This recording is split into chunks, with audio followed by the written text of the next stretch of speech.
하나님께서 오늘 우리에게 주시는 말씀입니다. 사도행전 2장 43절 47절 그리고 히브리서 10장 24, 25절입니다. 다 함께 그 자리에서 일어나셔서 두 본문 믿음으로 선포하며 아멘을 받겠습니다. 먼저 사도행전입니다. 시작. 사람마다 두려워하는데 사도들로 말미암아 기사와 표적이 많이 나타나니 믿는 사람이 다 함께 있어 모든 물건을 서로 통용하고 또 재산과 소유를 팔아 각 사람의 필요를 따라 나누어 주며 날마다 마음을 같이하여 성전에 모이기를 힘쓰고 집에서 떡을 떼며 기쁨과 순전한 마음으로 음식을 먹고 하나님을 찬미하며 또 온 백성에게 칭송을 받으니 주께서 구원받는 사람을 날마다 더하게 하시니라. 아멘. 히브리서 10장 24, 25절입니다. 시작. 서로 돌아보아 사랑과 선행을 격려하며 모이기를 패하는 어떤 사람들의 습관과 같이 하지 말고 오직 권하여 그날이 가까움을 볼수록 더욱 그리하자. 아멘. 자리에 앉으시겠습니다. 우리 주변에 있는 분들, 앞뒤 좌우에 있는 모든 분들에게 이렇게 축복하며 인사합시다. 하나님께서 당신을 사랑하십니다.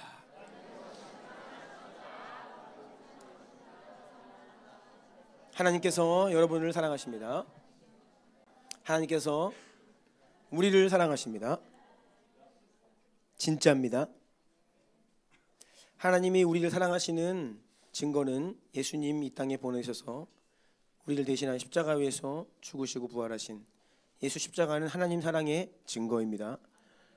어떻게 하나님이 나를 사랑할 수 있는지 알 수 있느냐? 예수님이 나를 위해 십자가에 오르셨다는 거예요.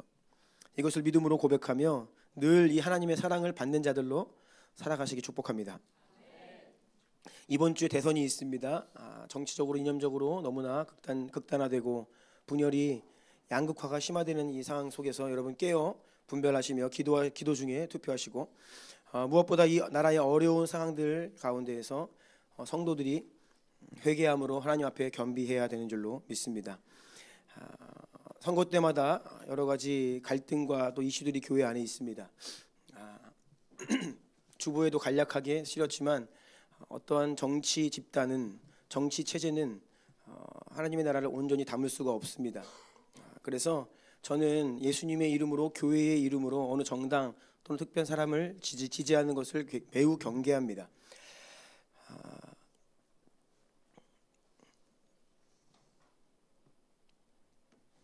인류 역사가 진보하는 것처럼 보이죠.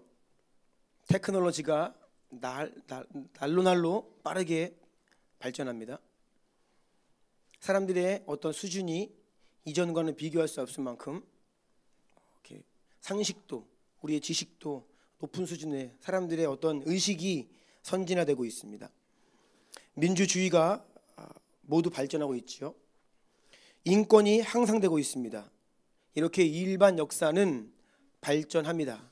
발달합니다. 진보합니다. 하지만 인간의 눈에 좋아 보이고 좋아지는 것이 맞지만 결국 하나님을 모르는 발전은 하나님을 모르는 발달은 바벨탑이에요.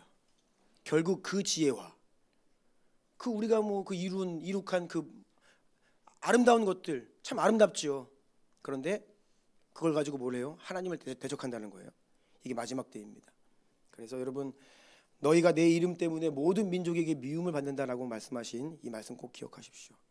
전 세계 어느 나라 민족 예외 없습니다. 결국은 이 마지막 때에는요 성도들이 볼 때 교회 입장에서는 어려운 쪽으로 갑니다. 그래서 우리는 영적으로 매우 혹독한 시간이 올 것이라고 하는 그 예수님의 말씀을 믿음으로 이때를 준비해야 합니다. 지혜 있는 자들은 준비하는 것이죠. 그래서 예수님 오시기 직전의 세상은요 가장 어두운 때입니다. 가장 어두운 때예요. 물론 문명적으로 보자면 가장 찬란한 잘 사는 때입니다. 사람들이 제일 잘 먹을 때예요. 제일 잘 입고 제일로 많은 것들을 누리는 때입니다. 하지만 하나님 보실 때에는 예수님 다시 오셔서 이 땅을 심판하지 않고서는 더 이상 참으실 수 없는 진노의 대접이 가득 차서 이 땅이 부어질 수밖에 없는 그런 영적인 어두운 시간으로 지금 가고 있다는 것을 기억하시고 우리 성도들은요 그때를 준비해야겠습니다. 깨어 정신을 차리고 흘려 떠내려가지 않도록 말씀 붙들고 하나님 전신갑주를 취하시고 맹렬한 시험과 유혹과 핍박의 때를 준비하는 성도들 되시기를 예수 이름으로 축복합니다. 여러분 자신을 준비하십시오. 여러분 가정을 준비하십시오. 자녀들을 준비시키십시오. 그리고 우리가 교회가 함께 이 일을 준비하기를 원합니다. 저는 대선을 앞두고 다시 한번 저의 믿음을 이렇게 고백합니다. 주님, 어떤 정당이나 사람도 어떠한 법과 제도도 민주주의의 진보나 인권 신장도 저의 소망이 아닙니다. 저의 소망은 이 땅에 다시 오셔서 이 모든 문제를 궁극적으로 해결하실 오직 예수 그리스도의 다시 오신 뿐입니다. 마라나타 주 예수여 어서 오시옵소서. 그래서 우리는 선교의 사명을 감당하는 것입니다. 그리고 이제 화요일 날은 대선이 있고요. 그 다음 날 제가 출국을 합니다. 그래서 이번에는 튀르키예, 불가리아, 모로코 다시 이제 튀르키예 돌아와서 이제 귀국하는 18일간의 일정입니다. 제가 주일을 2번 비웁니다. 좀처럼 2번까지는 비우지 않는데 이번에는 2번을 비우게 되었습니다. 다음 주에는 백준 선생님께서 말씀을 전해주십니다. 기대하시기 바랍니다. 그리고 그 다음 주에는 또 우리 목자님들 3분 계시잖아요. 이종민, 손정현, 오광석 이 3분 트리오 말씀 전합니다. 2년 전이었나요? 이 3분이 제가 자리 비웠을 때 말씀 전했습니다. 근데 어떤 분이 저에게 직접 제보하셨습니다. 목사님 보다 훨씬 설교 잘합니다. 제가 갑자기 그 순간 사울이 되어야 되느냐 다윗이 되어야 되느냐 기분 나빠야 될까? 할렐루야. 우리 주나임의 메신저들은 저의 자랑입니다. 그래서 제가 2주간의 자리를 비우지만 하나님께서 은혜 계속 베풀 줄로 믿고 교회를 보호하실 줄로 믿습니다. 이 3분이 또 열심히 말씀 준비하고 계실 텐데요. 계시죠? 열심히 말씀 준비하고. 네. 한 분만 아멘 했습니다. 나머지 2분은 열심히 준비하시고 기대하는 마음으로 앞으로의 2주간의 주일 말씀을 기대하시기를 바랍니다.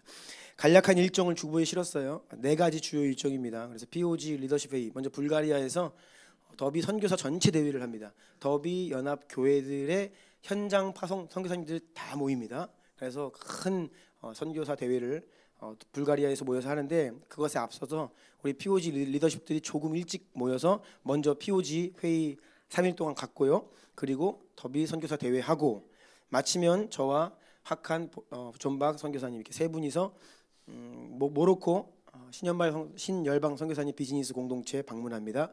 그리고 마지막으로 이스탄불 돌아와서 이틀간 이재한 선교사님 모시고 놀이터 2호점 상황 나누고 또 축복받는 그런 시간들을 갖고 귀국하려고 합니다. 일정 가운데에서 제가 건강하게 또 깨어서 성령을 따라 하나님의 마음을 잘 받으며 동행하는 여정이 될 수 있도록 기도해 주시면 감사하겠습니다. 오늘 말씀을 전하겠습니다. 우리의 핵심 가치들 9번째 시간인데요. 제목을 함께 읽습니다. 시작. 우리는 성령과 진리 안에 교제하며 모이기를 힘쓰는 교회입니다. 아멘. 이런 제목으로 하나님 말씀을 전하겠습니다. 예수님께서 약속하신 성령을 이 땅에 보내시고 시작된 예루살렘 교회, 가장 처음의 교회이죠. 여러분 그 첫 시작에는 하나님의 뜻과 계획이 많이 계시되어 있습니다. 하나님께서는요 처음 것에 하나님의 마음을 담아주세요. 그래서 에덴 동산을 보면요 하나님의 마음, 원래 하나님이 인간 이 땅을 어떤 마음으로 계획하시고 창조하시는지가 창세기 처음 그 시작에 나타나 있죠. 주님은요 우리에게 처음 사랑을 회복하라고 하시죠. 주님 처음 만났을 때 우리의 마음 있잖아요. 주님을 향한 그 처음 사랑이 주님이 원래 원하시는 마음이거든요. 교회도 마찬가지예요. 성령이 부어지고 처음 교회의 시작, 여러 가지로 뭐 어떤 시스템이나 제도는 부족할 수 있을지 모르지만 그 교회의 모습 자체는요 원형교회라고 부릅니다. 초대교회, 하나님이 정말 원하시는 교회가 어떤 교회인지에 대한 계시가 초대교회에 나타나 있죠. 오늘 본문 43절 보면요 함께 읽어볼까요? 시작. 사람마다 두려워하는데 사도들로 말미암아 기사와 표적이 많이 나타나니. 아멘. 두려워하는데, 여기서 두려워하다는 말은요 하나님을 두려워한다, 하나님을 경외하다라고 하는 의미이죠. 근데 사람마다 두려워했다라는 거예요. 여기서 사람마다는 예루살렘 교회의 성도뿐 아니라 당시의 일반 예루살렘 시민들까지도 포함하는 범주입니다. 교회로 인하여 교회 내적으로 외적으로 많은 사람들이 하나님을 경외하게 되었다, 하나님을 두려워하게 되었다라는 것입니다. 여러분 세상은요 교회에게 영향을 받습니다. 믿으십니까? 세상은 교회로부터 영향을 받습니다. 아멘. 살아있는 교회의 영향력은 교회의 내부적으로 성도들에게만 은혜를 끼치는 수준이 아니라 하나님의 백성들이 하나님 말씀을 절대 기준 삼아 하루하루 살아가면요, 일반 시민들도 여기에 영향을 받습니다. 그래서 어떤 일이 벌어지냐면 하나님이 본래 모든 사람 안에 하나님을 믿던 믿지 않던 양심을 선물로 주셨거든요. 양심이라고 하는 선물을 우리 모든 사람에게 주셨어요. 그래서 하나님을 몰라도 기본 양심이 있고 기본 도덕 수준이 있습니다. 그런데 죄로 인하여 세상이 타락하니까 이 양심이 무디어지고 죄를 반복적으로 짓고 그런 죄 짓는 것을 보고 듣고, 영화 보세요, 말도 안 되는 그런 난폭하고 잔인하고 음란하고 이런 일들이 그냥 과감 없이 들어오잖아요. 그러니까 그런 것들을 어렸을 때부터 보고 자라니까 양심이 무디어지고 그래서 막 사는 거예요. 하지만 하나님의 백성들이 말씀을 기준 삼아 거룩하게 살아가면 그것을 지켜보는 일반 시민들도 자신 안에 있었던 양심이 다시 자극을 받습니다. 그래서 일정 부분 양심의 회복을 경험하게 돼요. 도덕적인 수준이 교회 때문에 올라간다는 것이죠. 교회가 하나님의 백성들이 하나님 백성답게 살아가면 도덕적인 수준이 올라간다는 거예요. 범죄율이 낮아지고 사회의 많은 어두운 영역들의 그 어두움의 일들이 무너지고 어떤 이런 변화의 일들이 교회를 통해 일어난다. 교회는 그런 영향력을 원래 끼치는 존재였다. 아멘. 부흥의 때에 부흥이 일어난 도시마다 지역마다 이러한 현상들이 일관되게 보고되고 있습니다. 웨일즈 대부흥 때에 일어난 사회적인 현상들을 제가 조사해 보았습니다. 당시의 폭력과 음주 관련 범죄가 이 웨일즈 대부흥으로 인하여서 절반 수준으로 급격히 떨어졌어요. 이것이 부흥으로 인한 것이다라고 밖에 할 수 없을 만큼 급격히 현저하게 사회 범죄가 감소되었다라고 하는 보고가 있습니다. 눈에 띄는 대목이 있는데 그것은 당시의 웨일즈 대부흥의 주역으로 쓰임받은 이반 로버츠라고 하는 하나님의 사람인데 이분의 직업은 광부였습니다. 여러분, 광부가 100여 년 전에 광부의 삶을 생각해 보십시오. 처참합니다. 목숨 걸고 하는 겁니다. 그러니 이 광부들의 삶 속에서 얼마나 그들의 삶이 거칠었겠어요. 목숨 걸고 뭐 그냥 그 일을 하는데요. 그러니까 그들의 삶이 엄청 공격적이고 언어도 파괴적이고. 그런데 부흥이 일어나니까 당시 광부들 사이에서 욕설이 현저히 줄어들었다. 일상의 언어가 정화되었다라고 하는 이 보고 내용들이 있더라고요. 그래서 제가 몇 주 전에 우리 다음 세대들의 언어 문제가 심각하다 했잖아요. 그렇죠? 길거리 지나다니면서 우리 청소년들 욕 아니면 말을 하지 못할 정도로 모든 언어의 중간 이음새가 다 욕이에요. 근데 그런 우리 청소년들 어떻게 해야 될까? 이반 로버츠 같은 부흥의 사람이 일어나면 돼요. 유나가 그 하나님을 경외함으로 언어의 기준점이 되면 돼. 원래 사람은 입이 이렇게 말하라고 있는 거야 라고 하면서 하나님 백성들이 이곳 저곳에서 주님 말씀 하나님 경외함으로 하나님께 순종하며 살면요, 주변에 있는 사람들이 영향을 받죠. 우리 주나임 나드 청소년들, JG 친구들 학교에서 모든 언어의 기준점이 되기 축복합니다. 네. 평양 대부흥 운동 때에도 평양의 기생집들이 문을 닫았다. 유명한 이야기입니다. 그래서 당시에 포주들이 아주 계획적으로 이제 비즈니스가 망하게 되었으니까 이 사도행전이랑 똑같은 거예요. 사도 바울이 복음을 전하니까 그 우상을 만들던 사람들이 자기 비즈니스에 타격을 입으니까 어떻게 해요? 가만두지 않죠. 똑같은 겁니다. 길선주 목사님, 그 평양 대부흥 운동의 중심이었던 길선주 목사님을 넘어뜨리려고 꽃뱀을 전략적으로 파송해가지고 유혹하고 넘어뜨리려 했는데 길선주 목사님이 그것들을 이렇게 물리치는 그런 일화들도 많이 있어요. 아주 최근의 부흥입니다. 1980년대와 90년대에 걸쳐 일어났던 남미 과테말라 알몰롱가라고 하는 마을, 자그마한 마을입니다. 여기에서 큰 부흥이 일어났습니다. 이 지역은 본래 대부분의 남성들이 알코올 중독 상태로 가정폭력과 무책임한 가장으로 가정이 파괴되고 폭력, 절도, 성범죄가 만연한 마을이었습니다. 이 마을이 시골 마을인데 농촌이에요. 그런데 인구가 2만 명이 안 됩니다. 그런데 감옥이 교도소가 4개나 있었어요. 항상 만석 가득가득 차서 맨날 때려 부시고 싸우고 죽이고 뺏고 막 이런 일들이 만연한 만신창이가 되어 있던 마을이었습니다. 그런데 이 마을에 부흥이 일어났습니다. 부흥이 일어나서 참 놀라운 일들이 많이 일어났는데 그 중에 한 가지가 4개의 감옥 중에 3개가 문을 닫게 되었어요. 더 이상 범죄자가 없고 잡아들일 사람이 없을 만큼 현격하게 범죄가 줄어들었고 학교에 가지 않던 학생들의 학교 출석률이 좋아졌고, 그래서 어떤 일까지 있었냐면 경찰관들의 업무가 너무 줄어든 거예요. 그래서 경찰관들이 안 하던 합창단을 갑자기 이렇게 만들어서 취미 생활을 하게 되는 이런 일도 있다, 이렇게 보고가 돼 있더라고요. 그래서 이 알몰론과 제가 청년 때의 트랜스포메이션이라고 하는 이 다큐멘터리로 전 세계에 일어났던 이 부흥들을 소개했던 다큐멘터리가 좀 유행했었습니다, 교회 안에. 그 당시에 이제 그 사례 중에 한 가지인데 이 이야기 들으면 굉장히 놀라워요. 그래서 그렇게 가난하고 파괴되어 있고 모든 것이 그냥 무너졌던 이 마을에 부흥이 임하니까, 그래서 결국 아버지들이 다 회개하고 돌아오고 알코올 끊고 범죄 끊고 술집들이 문을 닫고, 그러면서 무슨 일이 벌어지냐, 땅이 변화돼요. 그래서 농업이 번창하기 시작합니다. 지금까지도 부흥의 흔적이 남아 있는데 이 마을은요, 이 과테말라에서 가장 농업이 잘 되는 땅 중에 하나입니다. 땅이 축복을 받아가지고 그 영상을 보면요, 말도 안 돼요. 막 이런 농산물들이 무, 당근이 막 이래요. 그래서 이재하는 교사님이 그걸 보고 싶어서 직접 갔었어요. 가셔가지고 보니까 정말 당근이 이만해. 그래서 이걸 증거니까 들고 들어온 거예요, 미국에. 미국의 그 여러분 세관이 얼마나 난리 납니다. 농산물을 가지고 들어왔다?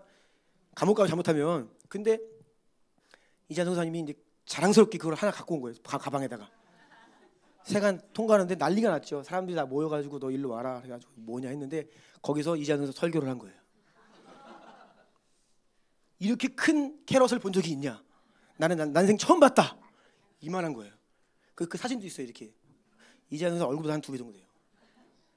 나는 난생 처음 이런 당근을 처음 봤다. 이것은 저 남미에 있는 어느 마을이 부흥이 일어나서 기적이 일어나서 이런 당근이 막 나는 마을로 변화되었는데, 내가 미국에 있는 교회를 다니면서 이거 보여주면서 교회를 한번 깨우고 싶어서 가져왔다.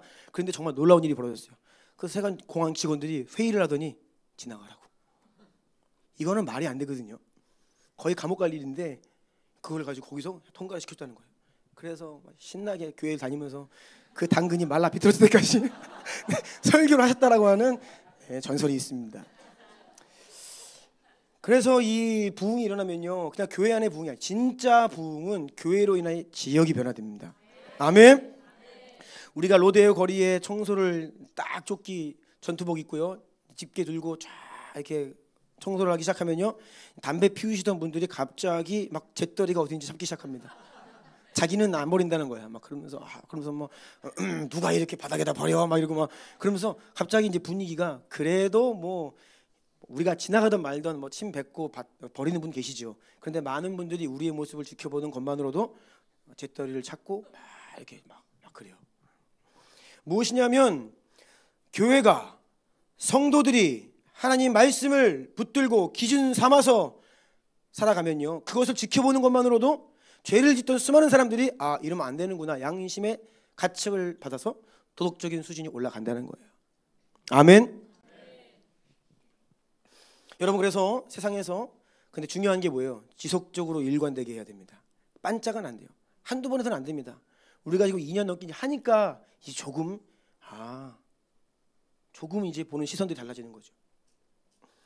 그런 우리의 모습을 우리가 거룩하고 정직하고 양심적으로 타협하지 않고 믿음으로 순종하며 살기만 한다면 주변에서 우리의 그런 모습을 직간접적으로 보는 수많은 사람들이 삶에 많은 변화가 있을 줄로 믿습니다. 한국 사회에 기독교 인구가 이만큼 되는데 세상에 영향을 주지 못하고 우리 정말 회개해야 됩니다. 국회의원들 중에 기독교인들이 얼마나 많은데 국회가 아직도 이렇다. 회개해야 됩니다.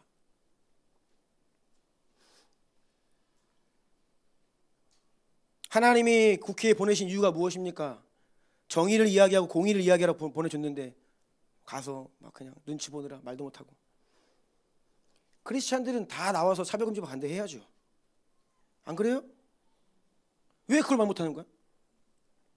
이거 악법이라고 반대해야죠. 당을 떠나서 뭐 빨갛던 파랗던 뭐 노랗던 초록색이든 상관없습니다. 정당의 문제가 아니죠. 때로는 어떤 이슈에 있어서 정당 간의 이견이 갈릴 수 있어요. 그런데 이건 정당의 문제가 아니라 그냥 모든 정당에 있는 모든 그리스도인들이 동일한 목소리를 내야 되는 이슈가 있다는 거예요. 그런데 너무나 비겁한 국회의원들 많습니다. 왜 기독교 인구가 이렇게 많은데 세상에 영향을 주지 못합니까? 가짜예요, 가짜. 진짜가 아닌 거예요. 세상에 가서는 그냥 세상에 동화되어서 은근슬쩍 살아가는 거예요. 가장 무서운 것이 혼합입니다. 혼합. 우리가 지금 신명기 말씀까지 왔는데 계속 읽으면서 보는 게 뭐냐면 이스라엘 백성들의 문제가 무엇이냐면 그들은 하나님을 떠난 게 아니에요. 하나님을 섬기면서 동시에 가나안 땅의 문화를 받아들이는 거예요. 가나안 땅의 종교를 받아들여서 혼합시키는 거예요. 두 주인을 섬기는 거예요. 하나님도 섬기고 우상도 섬기고 하나님도 부르고 이방 문화도 좋아하고 혼합이 제일 무서운 겁니다. 원수는 그걸 원해요. 교회 안에 교묘하게 세상 문화, 세상의 방식을 가지고 들어와서 혼합시키는 겁니다. 여러분 혼합되면 하나님 못 받으십니다. 하나님이 보실 때에는 완전히 하나님 모르는 중범죄자든 하나님을 믿는다 하지만 혼합된 사람이든 둘 다 못 받아요. 여러분 이만큼 전만 흠만 있어도 하나님 나라에 못 들어갑니다. 주님은 철저하신 분입니다. 그렇게 어설픈 분이 아니에요. 혼합된 것들을 우리가 예수의 이름으로 다 처단해야 됩니다. 예, 깨끗이 오직 예수만이 우리 안에 남아야 되는 줄로 믿습니다. 마태복음 5장 13절부터 16절까지 시작. 너희는 세상의 소금이니 소금이 만일 그 맛을 잃으며 무엇으로 짜게 하리요? 후에는 아무 쓸데없어 다만 밖에 버려져 사람에게 밟힐 뿐이니라. 너희는 세상의 빛이라. 산 위에 있는 동네가 숨겨지지 못할 것이요 사람이 등불을 켜서 말 아래에 두지 아니하고 등경이에 두나니 이러므로 집안 모든 사람에게 비치느니라. 이같이 너희 빛이 사람 앞에 비치게 하여 그들로 너희 착한 행실을 보고 하늘에 계신 너희 아버지께 영광을 돌리게 하라. 아멘. 성도들이여 너희는 세상의 소금이다 말씀하세요. 소금은 당시에 없어서는 안 되는 짠맛을 내는 아주 요긴한 존재입니다. 그리고 당시에는 냉장 시설이 없습니다. 때문에 음식이 부패하는 것을 방지하기 위해서는 소금이 필수적으로 필요했어요. 소금을 쳐야 부패가 방지됩니다. 우리는 그런 존재라는 거예요. 없어서는 안 되는 존재. 우리의 존재로 인하여 세상이 어쩔 수 없이 타락한 세상이기에 죄를 짓고 살아가지만 우리로 인하여서 그것이 수위 조절이 돼야 되는 거예요. 양심이 깨어나는 거예요. 아멘. 그러한 소금으로 우리를 부르셨다는 말씀하시죠. 그런데 짠맛을 잃으면 밖에 버려져 밟히는 거예요. 세상의 웃음거리가 되고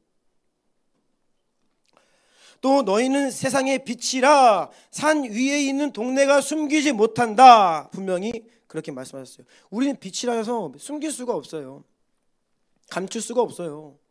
우리는 그냥 세상의 빛으로 살 수밖에 없는 존재들이에요. 이러한 말씀을 근거해서 우리가 오늘날의 교회와 우리 자신의 믿음을 잘 진단해야 될 필요가 있습니다. 왜 우리를 소금이 되라가 아니라 너는 소금이다, 빛이 되어라가 아니라 너희는 빛이다 말씀하시는데 왜 우리의 모습 가운데 이렇게 연약할까? 자, 다시 초대교회에 돌아와서 사람들이 하나님을 두려워했습니다. 성도들이 하나님을 경외했다는 것입니다. 성도들이 하나님을 경외하고 두려워했기 때문에 세상도 여기에 영향을 받아 하나님을 두려워하게 됩니다. 아나니아 삽비라 사건들 막 이런 소문이 그 예루살렘 도시에 퍼지는 거예요. 그러니까 사람들이 막 그 얘기 들어봐요. 야, 하나님 진짜 살아계시다. 착하게 살아야지. 거짓말하면 큰일 난다. 막 이렇게 두려워하게 되는 것이죠. 그리고 이렇게 하나님을 두려워하게 된 배경의 중심에는 가장 먼저 사도들, 교회의 리더들이 하나님을 가장 경외했기 때문입니다.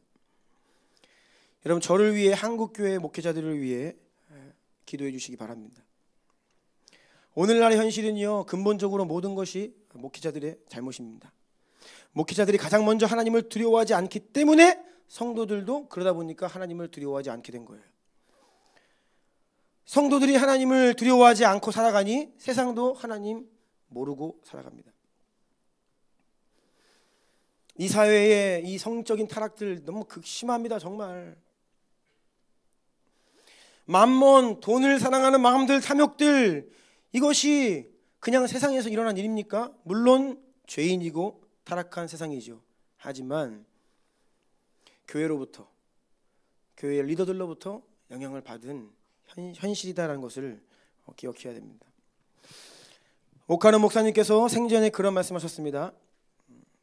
교역자들이 음란하지 않은데 성도들이 간음죄를 짓겠습니까? 교역자들이 돈을 좋아하지 않는데 성도들이 돈을 좋아하겠습니까?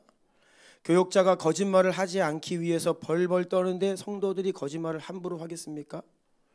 한국 목사님들 너무 음란하고 너무 돈 좋아하고 너무 거짓말 잘합니다. 이렇게 말씀하셨어요. 그래서 총회장이라고 하는 사람들까지도 여기에서 이 말했으면서 저희 가서 나 그런 말 안 했는데요. 정말 저도 그런 거 종종 보았습니다. 저는 거짓말하는 분은 목사로 안 봅니다.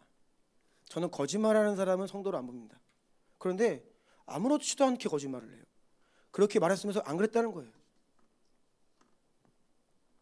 그런데 이런 모습 어디서 많이 보았죠? 요즘 정치가 그래요. 토론을 보니까 뭐 정당할 것 없이 뭐 과거에 네 이랬잖아 저랬잖아 안 했다 그래요. 그 다음 날 팩트 체크해 보면 거짓말이에요. 이런 일도 많아요. 거짓말을 밥 먹듯이 합니다. 드러나지만 않으면, 들키지만 않을 것 같으면 거짓말을 해요. 당장에 자기의 어떤 인기와 표를 위해서 거짓말을 밥 먹듯이 합니다. 내로남불 무슨 말씀인지 알죠? 내가 하면 로맨스고 남이 하면 불륜이다. 정치판에 이게 진짜 저는 그래서 꼴보기가 싫어요. 불과 몇 년 전에는 똑같은 말을 자기들이 해놓고선 이제는 상황 바뀌니까 상대 정당이 한다고 서로가 서로를 그렇게 해요. 이번에 탄핵 그 국면 때도 마찬가지입니다. 지난 그 박근혜 대통령 탄핵 때와 이번에 동일한 탄핵 국면이거든요. 근데 그때랑 지금이랑 그 국회 다수당이 달라요. 그러니까 정확하게 그때 했던 자기 말을 번복하고 상대편이 했던 말들을 자기가 해 이제. 상황이 바뀌니까요. 그때는 그 헌법재판관들의 부족한 수를 채워야 된다. 누가 얘기했냐? 누가 얘기했을까요? 보수당 얘기했죠. 왜요? 자기들이 의석수가 많으니까. 이번에는 근데 그때도 반대했어요. 진보정당은. 근데 이번에는 정반대죠. 아니 어떻게 똑같은 사안인데 같은 이야기를 두고 어떻게 그렇게 전혀 다른 말을 얼굴 하나 눈 하나 깜짝 안 하고 한다니까요. 이게 정치인들이에요. 자 그걸 보면서 야 심각하구나. 본인들이 무슨 말 하는지도 모르는구나.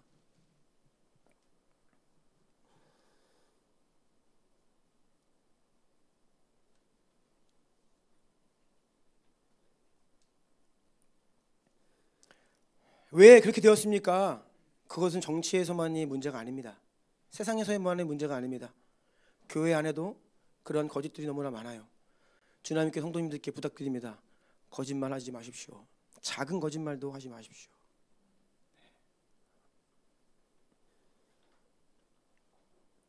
주님께서 이 마지막 때에 새로운 역사를 행하시기 위해서 가장 먼저 무슨 일을 하시냐? 교회 안에 먼저 일을 하시고 특별히 교회 안에 리더들 안에 작업을 하십니다. 이게 하나님 방법이에요. 하나님이 세상을 통치하실 때에 하나님께서 교회의 머리이신 예수 그리스도를 통해 교회의 질서를 잡으시고 교회를 통해 만물을 다스리십니다. 그러면 세상에 영향을 주기 위해서 교회 리더들 먼저 하나님이 새롭게 하세요. 그러니까 사실은요 왜 회개가 안 되냐? 나 같은 목사들이 회개 안 하기 때문이에요. 그래서 교회가 회개 못해요. 교회가 회개 못하니까 세상이 바뀔 수가 없어요. 베드로전서 4장 17절입니다. 시작. 하나님의 집에서 심판을 하실 때가 가려나니 만일 우리에게 먼저 하면 하나님의 복음을 순종하지 아니하는 자들의 그 마지막은 어떠하며. 하나님의 마지막 때 세상을 심판하실 때 가장 먼저 하나님의 집에서 먼저 심판하십니다. 세상을 심판하시기 전에 하나님의 집을 먼저 교회를 먼저 심판하세요. 그래서 제가 짐작하기로는 마지막 때 교회 안에 불의한 일들이 더 많이 드러날 것입니다. 하나님이 세상에 손을 보시기 전에 교회 안에 드러내야 될 것들, 처리해야 될 것들, 회개하고 돌이켜야 될 것들, 끊어야 될 것들을 먼저 드러내실 겁니다.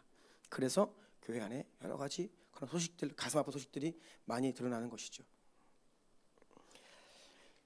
여러분 세상이 새로워지기 원한다면 먼저 교회가 새로워져야 합니다. 세상이 개혁되려면 내가 먼저 개혁되어야 합니다. 내가 바뀌지 않고 뭐가 바뀌겠어요?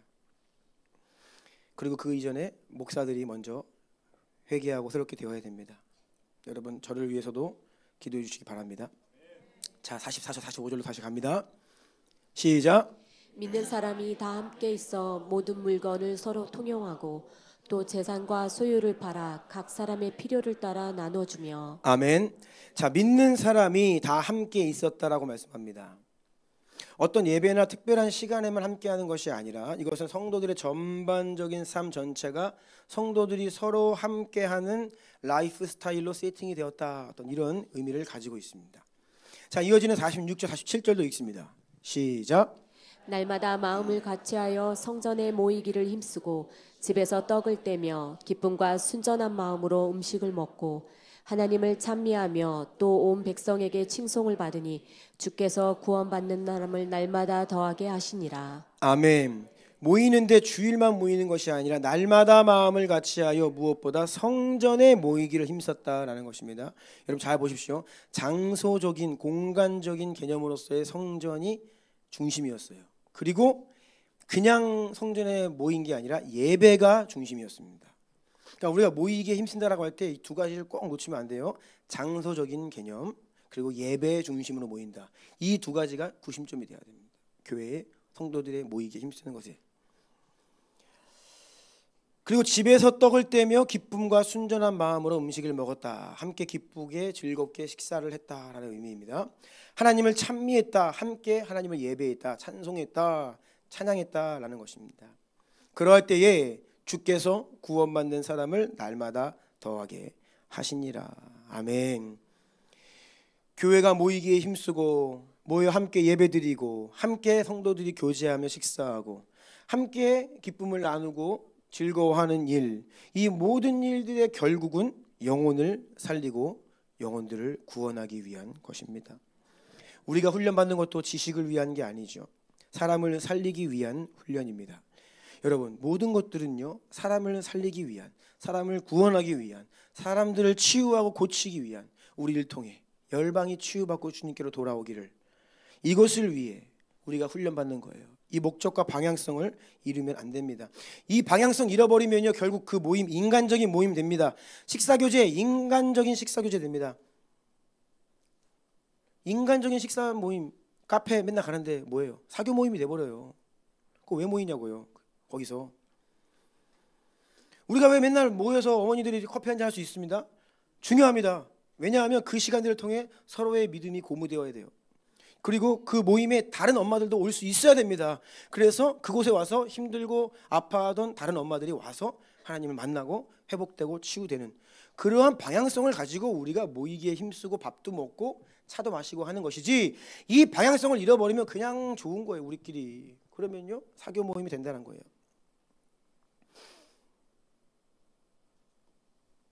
모이시면요, 우리가 주의해야 될 거, 남 흉보면 안 됩니다. 주의하셔야 됩니다. 각별히 주의를 요청드립니다.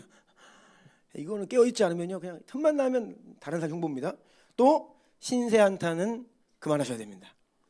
기도 제목을 위해서 현실을 조금 마음이 어려운 것도 나누실 수 있죠. 그런데 기도 제목이라고 하면서 신세 한탄은 안 됩니다. 믿음으로 나누고 서로 격려하고 기도하고, 꼭 얘기를 들었으면 기도해드리고 기도해주고.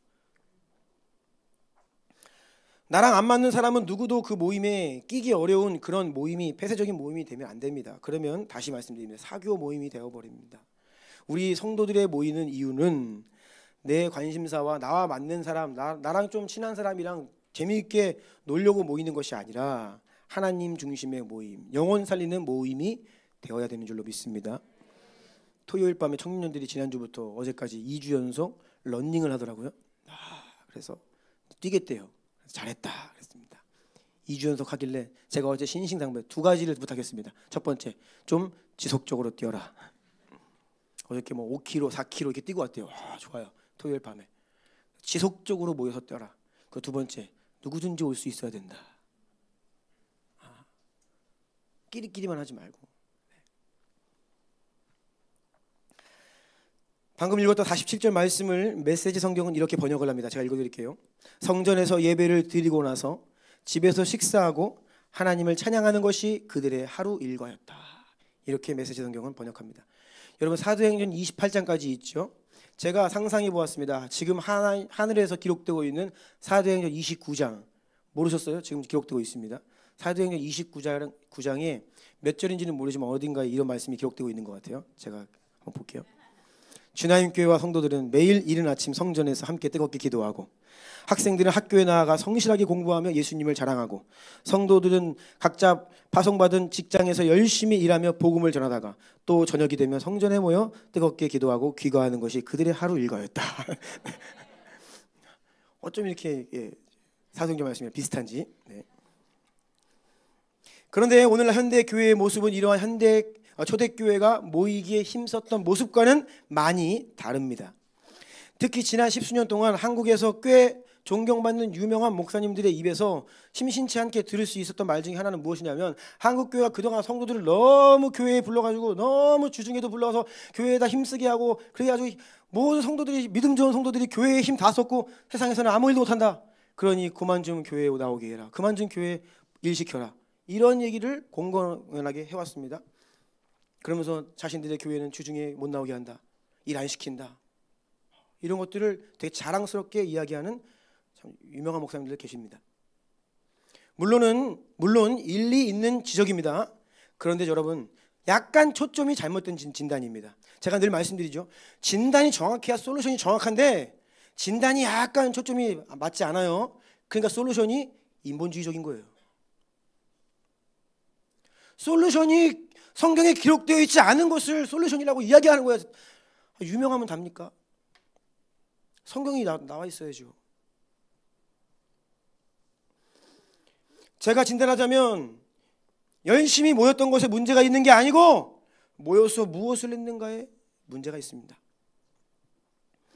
제가 믿는 바로는 교회가 정말 하나님의 뜻 앞에 온전히 간다라고 하면 성도들은 모일수록 힘을 얻고, 모일수록 치유와 회복을 경험하고, 모일수록 말씀과 성령으로 무장되어 각자가 보냄받은 삶의 자리에서 영향력을 갖게 되고, 결국 사람을 살리고 사람을 구원하는 통로로 쓰임받게 된다. 이것이 저의 믿음입니다. 그러면 열심히 모였는데 뭐가 문제냐? 와서 뭐 했냐는 거죠. 와서 소진된 거예요.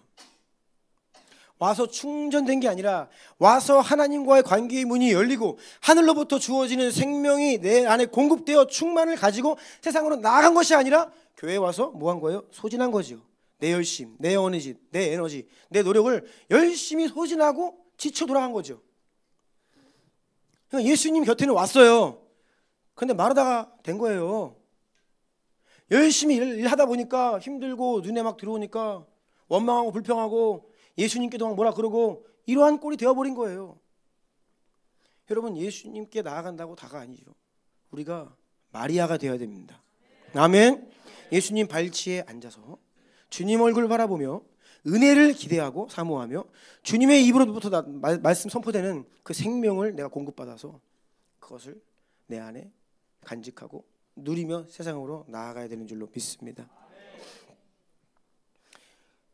여러분, 우리가 경계해야 될 것은 무엇이냐면 예배도 기도회도 때로는 섬김의 자리도 인간의 일이 될 수 있습니다. 여러분, 사람의 일이 되면요 지칩니다. 에너지가 소진됩니다. 제가 이 부분 상당히 경계합니다. 특히 저 같은 사역자들, 목사들은 굉장히 조심해야 됩니다. 예배를 매일 드려요. 설교를 매일 한다고요. 근데 지쳐. 뭔가 좀 이상하죠? 앞뒤가 안 맞죠? 어느새부턴가 모르게 사람의 일이 되어버리는 거예요.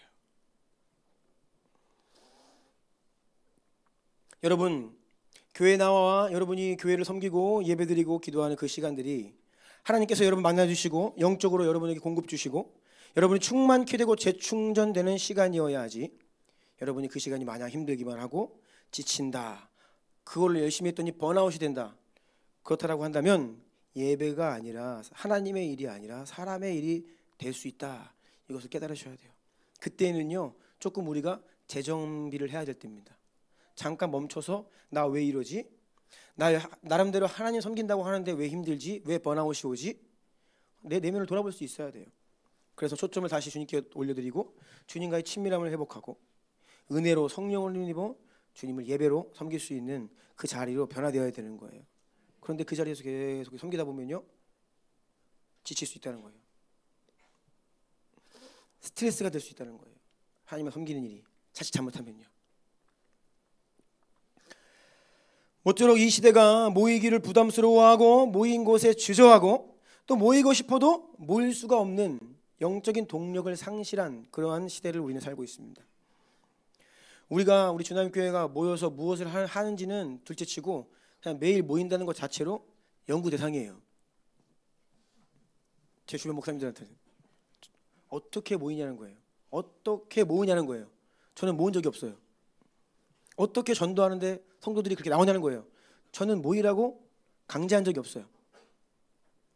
그냥 혹시 까먹을까 봐 오늘은 목요일 전도하는 날 오십시오 라고만 하지 제가 언제 왜 안 나오세요 뭐 사명 감당하십시오 안 그런단 말이에요. 다 자발적으로 오세요. 이렇게 자발성을 기초로 하여서 하나님의 일을 기쁘게 감당하기 위해서 우리에게 많은 시간이 필요했죠. 이렇게 매일 많은 성도들이 예배 자리에 사모함으로 나와서 기도하고 예배하고 이렇게 되기까지 많은 시간이 걸렸죠. 자칫 잘못하면요 사람의 일이 될 수 있어요. 제가 제 스스로 점검합니다. 내가 지금 이거를 하면서 지치나? 아니면 내가 이것 때문에 공급받고 있는가? 저도 이것을 가지고 우리 교회의 모든 일들을 점검합니다. 오전 기도회, 저녁 기도회, 그리고 전도, 훈련, 이 모든 일들을 제가 일을 감당하면서 지치나 아니면 공급받는가 이걸 점검해요. 만약에 제가 지치고 있다면 무언가 문제가 있는 거죠. 여러분 이 세상이 얼마나 바쁩니까? 얼마나 바쁘게 분초 단위로 치열하게 돌아갑니까? 그런 세상에서 먹고 사는 것이 정말 만만치 않습니다. 하지만 여러분 말 그대로 세상에 휩쓸려 살면 정말 먹고 사는 인생이 돼요. 근데 하나님은 우리에게 먹고 살라고 이 땅에 태어나게 하지 않으셨거든요. 자, 우리 오늘 두 번째 본문입니다. 히브리서 10장 24, 25절 다시 한번 읽습니다. 시작. 서로 돌아보아 사랑과 선행을 격려하며 모이기를 패하는 어떤 사람들의 습관과 같이 하지 말고 오직 권하여 그날이 가까움을 볼수록 더욱 그리하자. 아멘. 분명히 말씀하시죠. 모이기를 패하는 어떤 사람들의 습관과 같이 하지 말라고 분명히 말씀하십니다. 그러니까 성도들 교회에 그만 불러라 이 말 어디서 나왔는지 모르겠어요.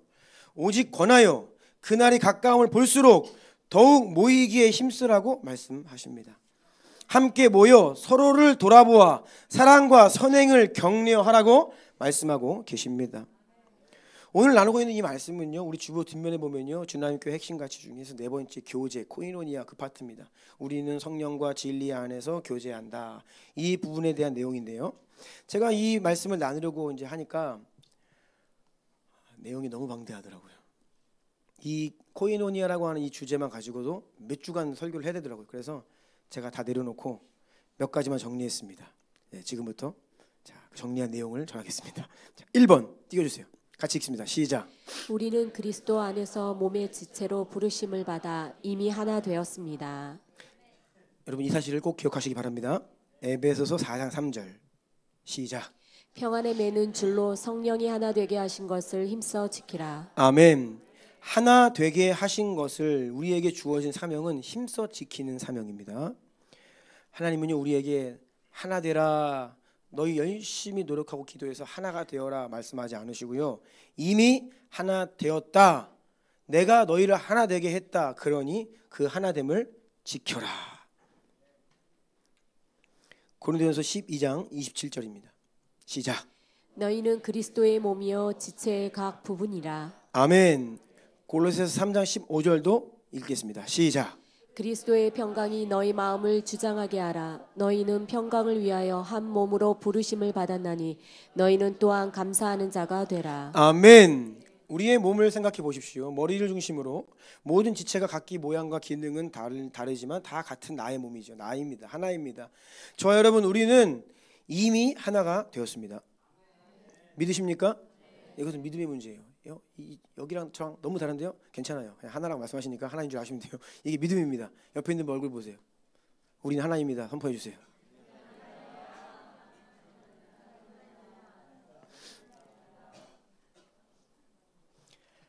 우리는 이미 하나이며 언약적 관계로 부름받은 영적 가족인 줄로 믿습니다. 주님께서 십자가의 보혈의 능력으로 우리를 하나 되게 하셨습니다. 여러분 이것을 믿음으로 아멘으로 취하시길 축복합니다. 무언가 이렇게 성을 원수가 점령하고 있는 원수의 성을 빼앗는 것은 힘든 일이에요. 그런데 지키는 것은 조금 더 수월합니다. 우리가 이거 기억해야 돼요. 하나 되게 하셨으니 그것을 지키라 말씀하고 계시는 거예요. 자, 큰 2번입니다. 시작. 언약 공동체는 우리를 구원하시는 하나님의 방법입니다. 마가복음 8장 34절로 36절도 함께 읽겠습니다. 시작. 무리와 제자들을 불러 이르시되 누구든지 나를 따라오려거든 자기를 부인하고 자기 십자가를 지고 나를 따를 것이니라. 누구든지 자기 목숨을 구원하고자 하면 잃을 것이요 누구든지 나와 복음을 위하여 자기 목숨을 잃으면 구원하리라. 사람이 만일 온 천하를 얻고도 자기 목숨을 잃으면 무엇이 유익하리요. 아멘. 자기 부인과 자기 십자가를 질 것을 말씀하시는데 예수님을 따르는 두 가지 피할 수 없는 자기를 부인하고 날마다 자기 십자가 지고 예수님 따라야 됩니다. 그런데 여러분 가장 큰 자기 부인과 가장 지기 힘든 무거운 십자가가 어디에서 오냐? 사람들과의 관계를 통해 옵니다. 왜냐하면 우리가 본래 하나님을 위해 살도록 지음받았는데 우리가 사탄의 유혹에 넘어가서 이제는 어떤 사람이 되었냐? 나를 위해 사는 존재로 바뀌어버렸어요. 하나님을 위해 살아야 되는데 이제는 나를 위해 산다고요. 이게 죄이고 타락입니다. 나 중심적 사고, 자기 중심성, 이기주의, 개인주의, 이게 우리의 타락이고 죄성이라는 말입니다. 따라서 이러한 자기 중심성의 실제 때문에 사람들과의 관계에서 이것이 다 드러나 버리죠. 거리가 좀 있을 때는 괜찮죠. 조금만 가까워지면요, 나 중심, 나도 나 중심, 너도 너 중심. 그러니까 충돌하게 돼요. 상처받게 돼요. 상처를 주는 것도 상처를 받는 것도 다 우리가 나 중심적이기 때문입니다. 그래서 하나님께서는요, 우리 안에 이 죄의 근본적인 문제를 해결하시기 위해 십자가를 지시고 우리를 공동체 안에 두셨습니다. 구원받으면 그 즉시로 몸의 교회의 지체로 살아가게 된다라고 하는 말의 의미가 바로 여기에 있어요. 자, 이것은 어떤 의미냐면 공동체라고 하는 것은, 교회라고 하는 것은 내가 받은 십자가의 은혜가 진짜인지, 과연 얼마나 그것이 능력이 있는지를 알도록, 깨닫도록 공동체 안에서 관계를 통해 그것을 직면하게 하시는 거예요. 십자가의 은혜를 내가 받았습니다. 그러면 그 능력을 받은 사람, 용서를 받은 자는 사랑과 용서가 내 안에 있기 때문에 그 내가 받은 사랑과 용서를 가지고 다른 형제 자매를 사랑하고 용서를 베풀며 살 수 있다는 것이에요. 그래서 내가 정말 구원받았다라고 하면 이 구원받은 것이 진짜인지를 공동체를 통해 확인하도록 교회를 주시는 거예요. 요한일서 4장 20절 말씀이 이런 의미입니다. 시작. 누구든지 하나님을 그 형제를 미워하면 이는 거짓말하는 자니 보는 바 그 형제를 사랑하지 아니하는 자는 보지 못하는 바 하나님을 사랑할 수 없느니라. 아멘. 교회를 주신 이유는 내가 받은 사랑, 내가 받은 구원의 은혜가 진짜인지를 점검해라, 확인해라, 그리고 그것을 누리며 살아라 라고 말씀하시는 거예요. 자, 마태복음 18장 보면요, 좀 본문이 길기 때문에 21절과 22절만 읽고 그 이하는 제가 설명해 드릴게요. 시작. 그때에 베드로가 나와 이르되 주여, 형제가 내게 죄를 범하면 몇 번이나 용서하여 주리이까? 7번까지 하오리이까? 예수께서 이르시되 내게 이르노니 7번뿐 아니라 7번을 7번까지도 할지니라. 아멘. 베드로가 예수님께 묻는 거예요. 형제가 나에게 죄를 범했을 때, 나에게 잘못했을 때 내가 몇 번까지 용서해 주면 돼요? 7번까지, 좀 너그럽게 7번까지면 됩니까? 했더니 예수님이 그게 아니다. 7번뿐 아니라 7번은 70번까지도. 이거는 뭐예요? 그냥 계속 끝까지 평생 용서해라, 그 말씀이죠. 그 이어서 예수님께서 하시는 이제 말씀이 있습니다. 천국이 종들과 결산을 하는 어떤 임금과 같다라고 하시면서, 임금이 결산을 하는데 어떤 한 사람을 불러요. 이 사람이 10,000달란트를 빚진 자입니다. 10,000달란트는요, 그냥 우리가 감히 상상할 수 없는 액수입니다. 평생을 갚아도 못 갚는. 10,000달란트를 빚졌는데 탕감해 주어요. 불쌍히 여겨서, 불쌍해서 정말 너는 정말 처지가 이거 평생 갚아도 못 갚지. 그냥 없는 걸로 해줄게. 용서해 줬어요. 그런데 그 만 달란트를 탕감받은 자가 집으로 돌아가는 길에 자기에게 100데나리온 빚진 사람 친구를 만나는데 그 친구 멱살을 잡으면서 100데나리온 왜 안 갚어? 1데나리온은 하루 일당입니다.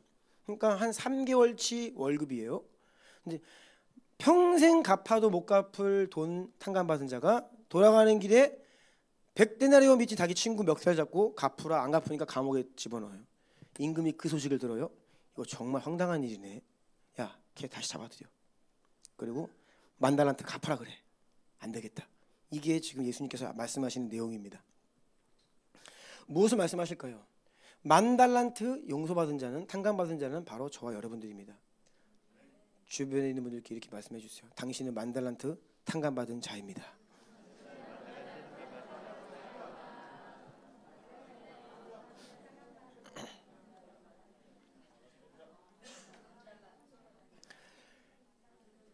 그런데 문제는 만 달란트 탕감받은 우리가 인생을 살면서 수많은 100데나리온 빚진 자들을 만나는데 용서 못한다는 거예요. 자꾸 멱살 잡고 원수 갚으려 하고, 그리고 용서했다라고 하면서 또 시간만 지나면 또 뒤돌아보고서 또 너 그때 그랬잖아 이러면서 자꾸 옛날 상처 아픔들 소환해가지고 막 지지고 볶고 엉키고 그러면 살아요.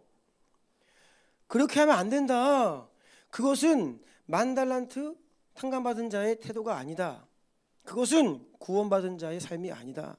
다른 말로 하면 그것은 하나님의 용서의 은혜를 경험 못한 자다라고 말씀하시는 거예요. 35절만 띄워주세요. 지금 본문 시작. 너희가 각각 마음으로부터 형제를 용서하지 아니하며 나의 하늘 아버지께서도 너희에게 이와 같이 하시리라. 아멘. 우리가 인색하게 살면 하나님도 우리에게 인색하게 대하신다는 거예요. 우리가 용서하지 않으며 원수 맺고 살면 하나님도 우리를 용서하지 않으신다는 거예요. 무서운 말씀이죠. 예수님 말씀입니다. 자, 이어지는 마태복음 6장 12절 말씀 시작.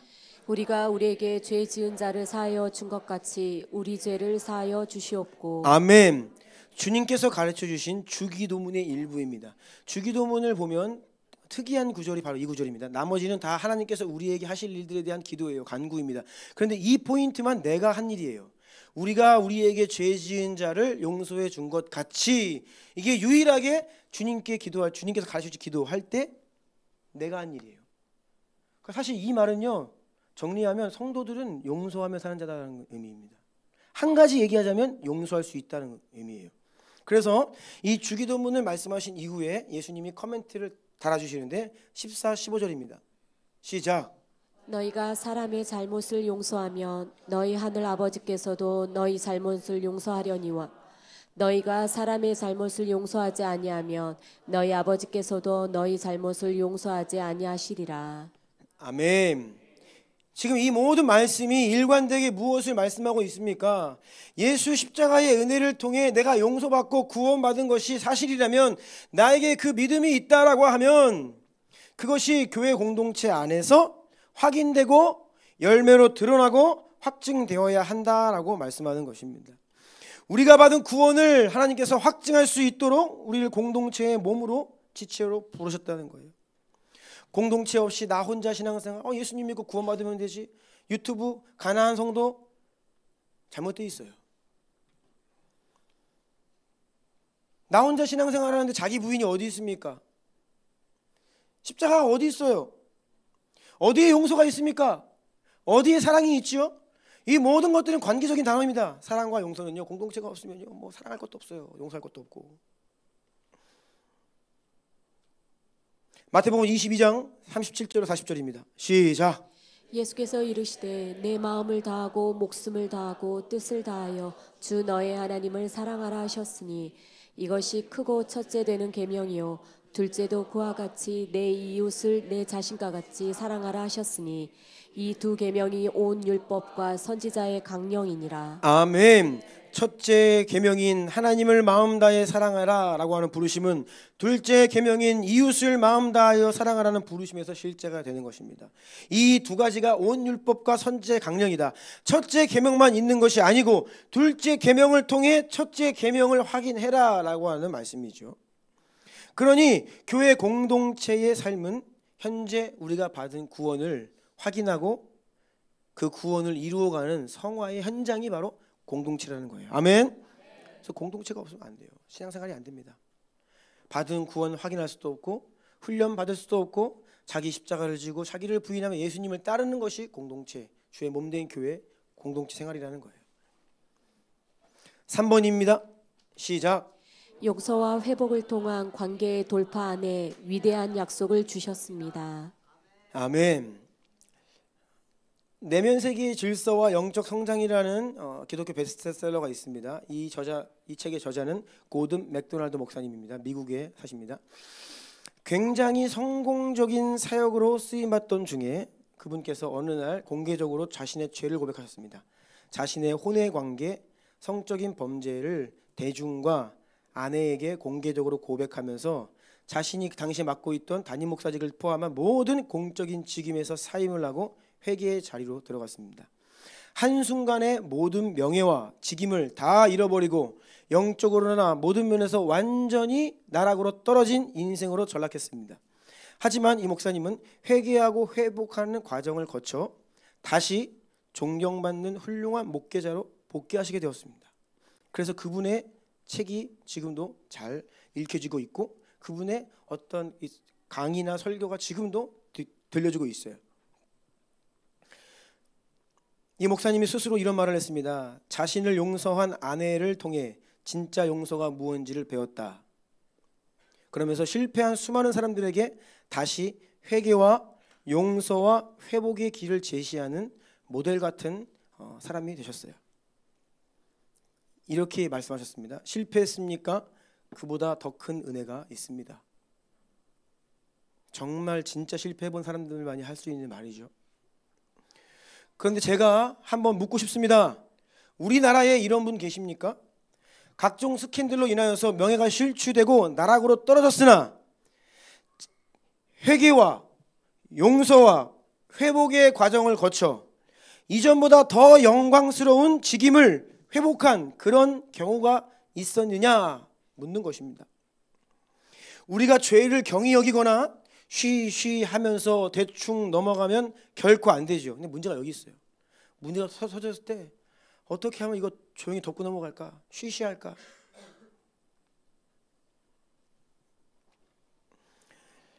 죄가 드러났을 때에 철저히 회개와 회복의 자리로 이끌어 은혜로 다시 서게 하는 것이 십자가 아닙니까? 이것이 복음 아닙니까? 이것이 우리가 받은 십자가 용서 아닙니까? 그런데 교회가 너무 교회답지 못해요. 교회 안에 복음이 사라졌어요.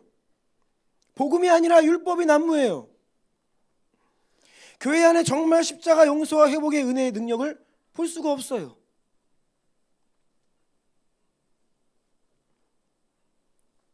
어떤 일이 벌어지면요, 교회를 떠나요. 사람들의 시선 때문에, 수치심 때문에. 다윗은 도덕적인 기준으로 보자면 사울보다 훨씬 중범죄를 저질렀습니다. 사울은 그런 죄까지는 짓지 않았습니다. 남의 아내를 빼앗고 그것을 덮으려고 그 남편을 죽이고 자기의 권력을 이용해서 이런 나쁜 범죄 짓지 않았죠. 아마 다윗은 오늘날이었으면 이미 매장됐습니다. 재기할 수가 없겠죠. 하지만 얼마나 큰 죄를 지었느냐가 아니라 이건 세상에 얼마나 큰 죄냐, 이건 세상의 관심이고 마귀의 관심이에요. 마귀의 관심은 아무튼 우리가 지은 죄에 있어요. 세상의 관심은 우리가 무엇을 잘못했는가, 어떻게 하면 이거 죄송합니다 까발려가지고 끌어내릴까, 여기에 관심이 있어요. 그러니까 막 온갖 때로는 막 말도 안 되는 막까지 해가지고 이 사람 모함하고. 그런데 하나님의 관심은 그게 아닙니다. 죄를 깨달았으면 십자가로 나와서 이 영혼이 얼마나 십자가 붙드는지, 정말 통회자복함으로 주님의 사랑으로 나오느냐, 다시 일어섰느냐. 하나님의 관심이 여기 있죠. 여러분, 우리가 이런 하나님의 마음이 아니었으면 우린 다 끝났어요. 우리는 살 수가 없습니다. 우리는 가장 큰 죄악을 지은 자들이에요. 그런데 주님께서 우리를 불쌍히 여기시고 용서하시고 다시 우리를 회복시키시는 그 거대한 프로젝트가 지금 진행 중이라는 거예요. 아멘. 여러분, 우리의 관심은 여기에 있어야 됩니다. 죄에 포커스를 맞추면 안 되고 어떻게 일으킬 것인가, 어떻게 진짜 회개할 수 있는가, 여기에 있죠. 그래서 조금 전에 읽었던 그 만달란트 탕감받은 자 그 본문 바로 직전에 마태복음 18장 15절 이하의 말씀이 있습니다. 한번 15절부터 20절까지 다 같이 읽어볼까요? 시작. 내 형제가 죄를 범하거든 가서 너와 그 사람과만 상대하여 권고하라. 만일 들으면 내가 내 형제를 얻은 것이요, 만일 듣지 않거든 한두 사람을 데리고 가서 두세 증인의 입으로 말마다 확증하게 하라. 만일 그들의 말도 듣지 않거든 교회의 말하고 교회의 말도 듣지 않거든 이방인과 세리와 같이 여기라. 진실로 너희에게 이르노니 무엇이든지 너희가 땅에서 매면 하늘에서도 매일 것이요, 무엇이든지 땅에서 풀면 하늘에서도 풀리리라. 진실로 다시 너희에게 이르노니 너희 중에 두 사람이 땅에서 합심하여 무엇이든지 구하면 하늘에 계신 내 아버지께서 그들을 위하여 이루게 하시리라. 두세 사람이 내 이름으로 모인 곳에는 나도 그들 중에 있느니라. 아멘. 여러분, 이 지금 읽은 본문 말씀은요, 단순히 죄를 지은 자에 대한 지침이 아닙니다. 구체적으로는 나에게 잘못한 사람입니다. 나에게 누군가 잘못을 하고 큰 상처가 되거나 큰 잘못을 나에게 저지른 거예요. 그러면 나에게 죄를 지은 그 한 형제를 내가 어떻게 용서하고 그 형제를 용납하고 또 그 형제를 회개시켜서 회복의 자리로 이끌 수 있는가에 대한 말씀이에요. 우리가 다른 사람의 죄를 드러내고 지적하고 징계하고 처벌하는 것은 상대적으로 쉬운 일입니다. 율법적으로 하면 됩니다. 성경이 이렇게 쓰여 있으니 당신이 이런 죄를 졌으니 죄입니다. 그런데 본성적으로 이것은 누구든지 하기 쉬운 거예요. 안 가르쳐줘도 다 잘합니다. 죄를 드러내는 일, 비난하는 일은 누구나 잘해요. 하지만 그 죄를 짓고 무너진 그 인생, 죄를 졌는데 회개하지 않고 완고하게 버티는 그 인생, 그 한 영혼을 회개의 자리로 인도하고 그를 용서하고 회복시키는 것은 굉장히 어려운 일입니다. 이것은 대부분의 사람들과 교회들이 잘 하지 못하고 있는 일입니다. 성령을 힘입어 육신의 본성을 거스르지 않으면 결코 우리의 힘으로는 할 수 없습니다. 예수 그리스도 십자가의 능력 아니면 불가능해요. 예수님의 능력, 십자가 아니고서는 결코 불가능한 일입니다. 그런데 오늘날 우리 성도들이 이 부분에 약합니다. 오늘날의 교회가 이 부분에 너무나 약합니다. 회복시키는 일이 너무나 약합니다. 그래서 정말 한 형제가 나에게 잘못을 하면요, 어떻게 해요? 이 형제를 보호하기 위해 다른 사람에게 이야기를 말고 가서 얘기하라는 거예요. 형제님, 자매님, 이러한 죄는 하나님이 슬퍼하시는 일입니다. 회개하셔야 됩니다. 듣지 않거든 교회의 권위자들한테 이야기하라는 거예요. 그래서 담임 목회자, 권위 장로들과 함께 가서 그 회개를 명하라는 거예요. 그래도 안 되면 공동체 전체 이야기해서 회개해야 된다고 이야기하고, 그래도 안 들으면 이 사람 성도가 아니구나, 교회에서 쫓으라는 거예요. 이거는 출교 어떤 처벌에 포커스가 있는 것이 아니라 그 한 영혼을 구원하기 위한 사랑의 과정과 작업들을 이야기하는 거예요. 베이스가 뭡니까? 나에게 죄 지은 이 영혼을 내가 사랑하는 거죠. 이 영혼의 회복을 내가 간절히 원하는 거예요. 내가 용서하겠다는 거예요. 내가 당신을 용서할 테니 당신도 하나님께 회개하세요. 나에게 회개하세요. 이렇게 말씀하는 거예요. 그렇게 죄를 범한 한 형제 자매를 회개의 자리로 이끌 수 있고 그를 용서하고 용납하면, 그래서 이 영혼이 정말 회복하면 공동체에 엄청난 약속이 부어지는 거예요. 이러한 배경에서 나타나는 말씀이 18절입니다. 시작. 진실로 너희에게 이르노니 무엇이든지 너희가 땅에서 매면 하늘에서도 매일 것이요, 무엇이든지 땅에서 풀면 하늘에서도 풀리리라. 아멘. 이거 엄청난 권세가 그냥 주어진 게 아닙니다. 지금 말씀드린 것처럼 죄를 범한 한 형제를 사랑으로 회개, 회복, 용서, 용납의 자리로 인도하여 이 형제가, 이 자매가 다시 선 거예요. 이전의 직임뿐이 아니라 이전보다 더 영광스러운 자리로 회복된 거예요. 그러한 공동체에게 주신 약속이 이 말씀이에요. 하늘에서도 우리가 매면 매이고 풀면 풀리나, 하늘의 권세를 묶고 푸는 권세를, 엄청난 약속을 이러한 공동체, 즉 관계의 돌파, 사랑에 함께 모여 이 사랑을, 용서를 사람을 살리는 공동체에게 이 약속을 주셨다는 겁니다. 저는 우리 주남교회가 이런 교회 되기를 간절히 원합니다. 19절도 약속입니다. 시작. 진실로 다시 너희에게 이르노니 너희 중에 두 사람이 땅에서 합심하여 무엇이든지 구하면 하늘에 계신 내 아버지께서 그들을 위하여 이루게 하시리라. 아멘. 이 말씀도 우리가 잘 이렇게 인용하는 말씀이죠. 두 사람이 땅에서 합심하여 무엇이든지 구하. 이것은 단지 둘이 연합해서 기도한다는 의미가 아닙니다. 이 두 사람 중에 한 사람은요 죄를 범한 사람이고 다른 한 사람은 이 형제한테 죄를 당한 사람이에요. 그러니까 잘못을 저지른 사람과 그 잘못의 피해자 두 사람이에요. 근데 한 사람은 이 사람을 용서하고 용납하고 한 사람은 회개하고 돌이킨 거예요. 그래서 관계가 회복되고 직임이 회복되고 영광이 회복된 그 두 사람이 합심하면 주님께서 들으신다는 거예요. 그러니 공동체 안에 사랑과 관계의 돌파를 이룬 그 교회에게 주시는 약속이죠. 저는 우리 주나님 교회가 이런 교회 되기를 원합니다. 네, 기도의 돌파가 일어나는 거예요. 엄청난 기도의 권세가 부어집니다. 이어지는 20절입니다. 시작. 두세 사람이 내 이름으로 모인 곳에는 나도 그들 중에 있느니라. 아멘. 우리가 항상 기도회 할 때 이 말씀 많이 인용하죠. 두세 사람이 내 이름으로 모인 곳은 나도 맞지요. 그런데 여기서 두세 사람은 그냥 두세 사람이 아니에요. 다시 말씀드립니다. 심각한 죄를 범했지만 공동체가 이 형제를 회개와 회복의 자리로 이끌어 다시 이전 영광을 회복한 그 두세 사람이 함께 모여 기도할 때 하나님이 임재하신다. 이 공동체성, 관계의 돌파를 이룬 이 교회 가운데 주시는 약속입니다. 다시 한번 저는 주나님 교회가 이런 교회 되기를 원합니다. 4번입니다. 시작. 우리가 모이기에 힘쓰고 교제하는 이유는 영혼을 살리고 열방을 추수하기 위해서입니다. 아멘. 자, 모이기에 힘쓰려면 어떻게 해야 됩니까? 관계의 돌파가 일어나지 않으면 모이기에 힘쓸 수가 없습니다. 여러분, 관계의 돌파가 안 일어나면요, 미우면요 어떻게 해요? 꼴보기 싫어요. 보기 싫어요. 안 오는 거예요. 가급적이면 안 부딪히려고 그래요. 관계가 꼬이고 성도들 간의 사랑이 무너지고 용서와 회복과 회개가 안 일어나면요, 교회가 냉랭해지고 보기도 싫고 그냥 안 와요. 안 와. 교회가 오기 싫은 곳이 됩니다. 모이기에 힘쓰라는 것은요, 이것이 관계의 돌파가 되었다는 의미죠. 그리고 모이기에 힘쓰라는 것은 하기 싫은 거 억지로 하라는 말이 아닙니다. 모이기에 힘썼다는 것은요, 그것이 즐거웠다는 거예요. 초대교회 성도들은요, 그것이 사모가 되었어요. 주님 전에 발걸음하여서 하나님 예배하고 함께 기도하고 함께 교제하고 이것이 너무나 즐겁고 사모되는 일이었어요. 그런데 어찌 서로 사랑, 관계의 돌파를 이루지 않은 교회 안에 그런 일이 일어날 수 있겠습니까? 오늘 본문 사도행전 2장 46, 47절을 다시 한번 읽습니다. 시작.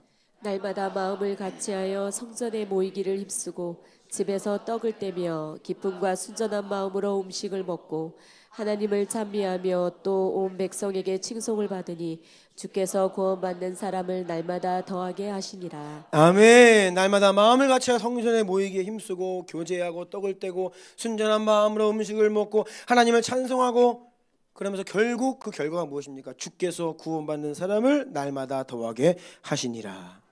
하나님이 이 일을 위해 우리를 공동체로 부르시고 이 일을 위해 사랑을 명하시고 회개와 용서와 용납을 명하시는 거예요. 아멘. 그래서 우리가 모일 때마다 결국은 영혼 구원받는 사람을 더하게 하시는 이 궁극적 부르심과 방향성을 가지고 모여야 된다는 것입니다.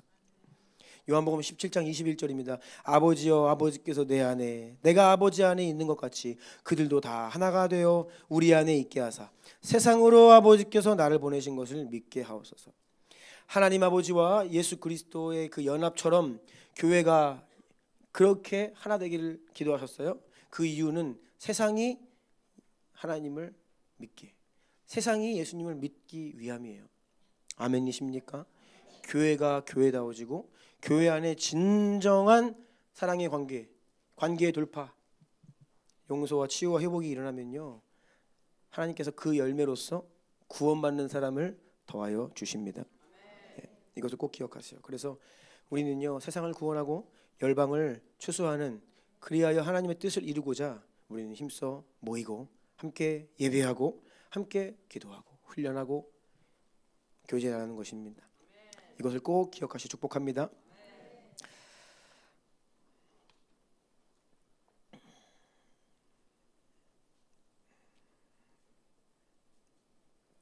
말씀을 마무리하겠습니다. 예배팀 나와주시고요.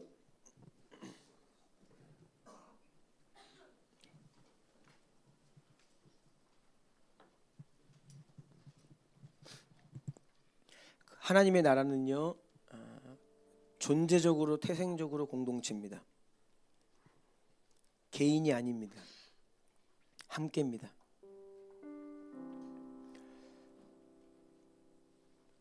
그 위대하신 우리 하나님도 영원전부터 영원까지 존재하시는데 홀로 존재하지 않으시고 삼위 하나님이 온전한 연합으로 사랑으로 코이노니아로 존재해 오셨어요. 하나님 존재 자체가 사랑인데 공동체예요. 그래서 주의 백성들 부르실 때에 존재적으로 공동체로 부르시는 거예요. 우리가 무슨 일을 한다? 여러분, 혼자 하는 것보다 같이 하십시오. 우리는 부름받은 그 일은 개인 사역이 아니라 팀 사역입니다. 개인주의와 이기주의와 자기중심성은요, 내 거, 내 색깔, 어떤 나랑 안 맞는 사람들 힘들어. 이거 하나님과 정반대의 말들입니다. 하나님 사랑은 형제 사랑입니다. 서로 사랑입니다. 코이노니아입니다. 이것이 생명의 길이고 구원의 길입니다. 나 홀로 가는 길은 하나님의 길이 아니에요. 함께 가는 길이 하나님의 길이에요. 그래서 하나님은요, 모이기에 힘쓰라 말씀하시죠.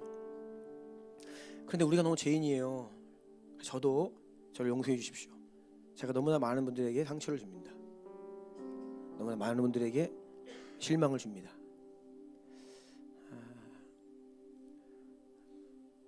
우리가 성도들이 같이 생활하면서 예기치 않게 그냥 이런저런 일들로 어려운 일이 와요. 그리고 어떨 때는요, 내가 한 형제 자매를 실족하게 했음에도 그것도 몰라. 도무지 몰라. 내가 그만큼 우리는 무디고 미련한 자들입니다.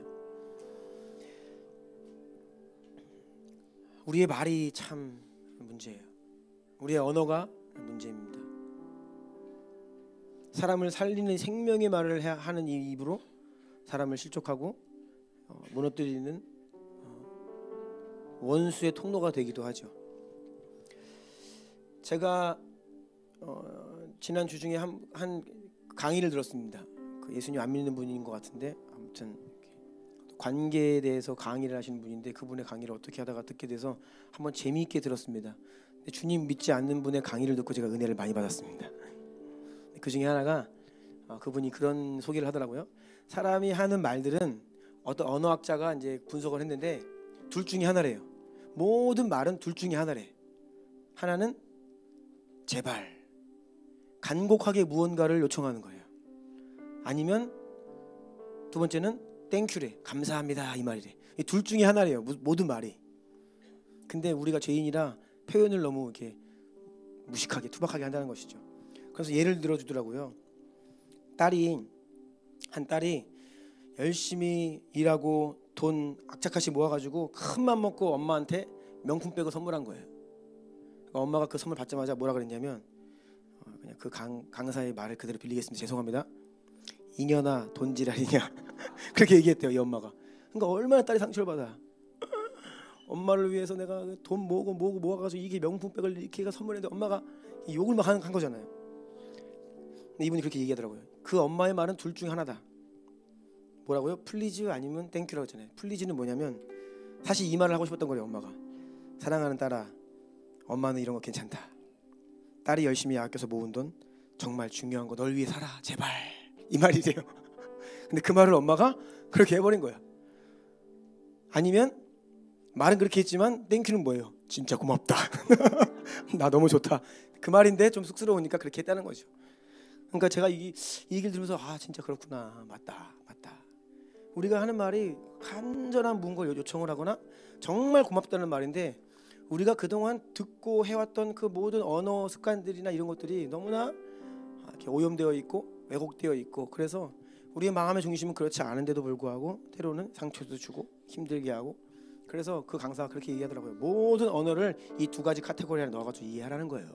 플리즈 아니면 땡큐로. 그래서 제가 이거는 내가 은혜를 많이 받아서 설교 시간에 얘기해야겠다. 제가 일반 강사 말도 잘 안 하는데 은혜가 되더라고요. 교회 안에도 나도 성도들을 대할 때, 성도들이 서로 대할 때, 그렇구나, 이 두 가지 중에 하나구나. 그러면서 서로 용서하고 용납하고 때로는 진리의 말씀으로 사랑으로 권면하여서 어떻게 해요? 회개의 자리로 이끌어서 절대 이 형제 자매가 곁길로 가지 않고 교회를 떠나지 않고 주님 곁으로 더 가까이 와서 함께 신앙생활을 하면서 우리 안에 천국을 누리고 주님께서 구원받는 자의 숫자를 더하시도록 하는 이 꿈과 소망을 가지고 나아가기를 원합니다. 우리 한번 기도하기를 원합니다. 눈 감고 기도합시다. 하나님께 은혜를 구합시다.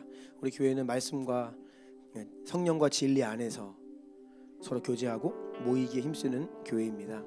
주님께서 모이기에 힘쓰라 말씀하십니다. 사랑과 선행을 서로 격려하라 말씀하십니다. 서로를 위로해라, 서로를 격려해라, 서로를 무장시켜라. 그리고 하나가 되어라. 하나 되게 하신 거 힘써 지켜라. 그리고 영혼들을 힘있게 구원해라. 주의 뜻을 감당해라. 주님의 영광을 위해 살아라. 사람을 살리고 열방을 추수하는 주님 교회야. 더 힘을 내라. 그렇게 말씀하시는 것 같아요. 오늘 한번 기도할 때 하나님 앞에 우리의 모든 과거, 현재, 미래를 다 올려드리기를 원합니다. 하나님, 나의 상처도 이제는 잊어버릴 것입니다. 내가 누군가를 힘들게 했습니까? 용서를 구합니다. 용서 못하는 영혼이 있습니까? 용서하십시오. 예수님의 사랑으로. 용서할 수 있는 유일한 이유, 내가 받은 용서 때문입니다. 십자가 바라보세요. 날 위해서 죽으신 예수 바라보면서 용서하십시오. 용서를 선포하십시오. 그렇게 관계 돌파를 이루고 우리 모두가 회복되어서 주님 앞에 그 놀라운 하늘을 묻고 푸는 권세와 우리의 기도를 들으시고 우리에게 임재하시는 그 주님의 약속이 우리 주나님 교회 가운데 충만히 풀어지기를 예수로 선포합니다. 우리 이러한 마음으로 주님의 이름 세 번 부르고 간절히 기도합니다. 주여!